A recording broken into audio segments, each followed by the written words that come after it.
வலியோரை அரியணை நின்று தூக்கி எறிந்துள்ளார். தானில் இருப்போரை உயர்த்துகிறார். லூக்கா 1:53 வசனம். இந்த கடவுள் பார்த்தீங்கன்னா அவருடைய பார்வையில எல்லாரும் சமங்க. ஏழை பணக்காரன், உயர்ந்தவன் தாழ்ந்தவன், இந்த மாதிரி எண்ணமே அவருக்கு கிடையாது. எல்லோரையும் நேசிக்கிறார், எல்லோரையும் அரவணைக்கிறார். இதுதான் கடவுள் இடத்துல இருக்கிற சிறந்த ஒரு தாய் அன்பை, தாய் உள்ளத்தை நம்மால உணர்ந்து கொள்ள முடியுது. அதாவது இன்னைக்கு பாத்தீங்கன்னா பணம் வைத்து இருக்கிறவங்களாம் பணக்காரன் வச்சுறாங்க. இல்ல, அதாவது பணத்தை கடவுள் படைக்கவில்லை, மனிதன் தான் பணத்தை படைத்தான். அப்ப கடவுள் பணத்தை படைக்கவில்லை. அதனால இந்த பணக்காரர்கள் என்பது அவருடைய பார்வையில் அல்ல, எல்லோருக்கும் ஆனது நிறையாட்சி, இறையரசு அப்படின்னு தான் கடவுள் நினைத்தார். இயேசு கிறிஸ்துவும் அதை தான் வித்திட்டு திருப்பணிகளை செய்தார். இப்போ இதுக்கு ஒரு உதாரணத்தை நீங்க பாத்தீங்கன்னா, அதாவது 12 கோத்திரத்துல ரொம்ப ரொம்ப சின்னது இந்த பென்யமின் கோத்திரம். அதுல பாத்தீங்கன்னா அந்த கீஸ்ன்ற ஃபேமிலி குடும்பம் தான் ரொம்ப சின்ன குடும்பம். இந்த சின்ன குடும்பத்திலிருந்து சவுலை தான் கடவுள் என்ன செய்கிறார், ஒரு ராஜாவாக அவர் அபிஷேகம், அவரை உயர்த்துகிறார், அபிஷேகம் செய்கிறார்.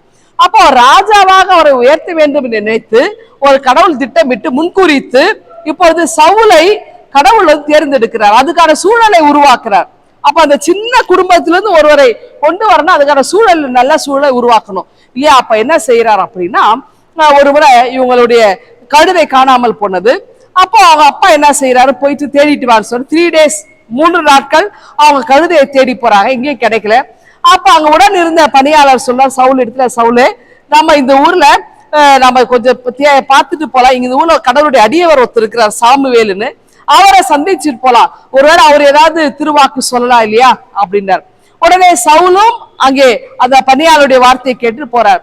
அப்ப சாமுவேல் எதிர்க்க வர்றார். சாமுவேல் புரிந்து கொள்கிறார் கடவுளுடைய திட்டம் இதுதான் சொல்லிட்டு அவர் அந்த இரவு அவங்க வீட்டுல தங்க வச்சு கிட்டத்தட்ட 30 பேரை அழைத்து நல்ல ஒரு விருந்தை கொடுத்து அப்ப அவர் தங்க வச்சு அவருக்கு அந்த சூழலாம் உருவாக்குகிறார். அடுத்து இன்னொன்னு பாத்தீங்கன்னாக்கா, அந்த அன்றைக்கு அவர் தங்குறாரு இல்லையா, அன்னைக்கு கடவுளுடைய ஆவியானவர் இங்க சவுலை அழகாய் அவரை வழி நடத்துகிறார், ஆட்கொள்கிறார்.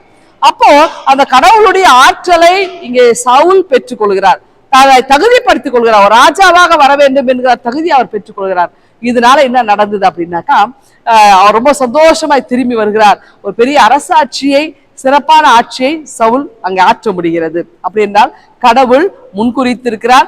கடவுள் யாரை வேண்டுமானாலும் எந்த சூழலில் இருந்தும், அதாவது எளியவர்களையும் ஆண்டவர் குப்பையிலிருந்தும் அவர் எடுத்து, புழுதியிலிருந்து எடுத்து அவர் ராஜாக்களோடு பிரபுக்களோடு அமர செய்கிறவர் அல்லவா? அப்படி என்றால் எளியவர்களிலிருந்தும் கடவுளுடைய தேர்ந்தெடுப்பு இருக்கும். அதற்கான சூழலை கடவுளே உருவாக்குகிறார். அப்படி என்றால் இந்த சவுலை போல சவுளுடைய வாழ்விலே ஒரு பெரிய ஒரு சாதாரண ஒரு விவசாய குடும்பத்திலிருந்து வந்தவரை ஒரு நாட்டினுடைய ராஜாவாய் மாற்றினார் என்றால் நம்மையும் ஆண்டவர் உயர்த்த வல்லவராயிருக்கிறார். நம்ம என்ன செய்யறோம்னா, ஆண்டவருடைய பலத்த கரங்களுக்குள்ளாய் நாம் அடங்கி இருக்கும் பொழுது இவைகள் அனைத்து வைக்கிறோம். ஆண்டவருடைய கரங்கள் நாம் அடங்கி இருப்போமா? கர்த்தருடைய சித்தத்தை நாம் ஒப்பு கொடுத்து இந்த நாளை நாம் துவங்குவோம். இந்த சிந்தனையோடு இந்த நாளை துவங்குங்க. ஆண்டவரை ஆசீர்வதிப்பாராக. ஆமேன். எங்கள் அன்பின் ஆண்டவர் இந்த நாளை எங்களுக்கு ஆசீர்வாதமாய் அமைய கிருபை தாரும். பிரேசிலை ஜெபிக்கிறோம் எங்கள் அன்பின் கடவுளே. ஆம்.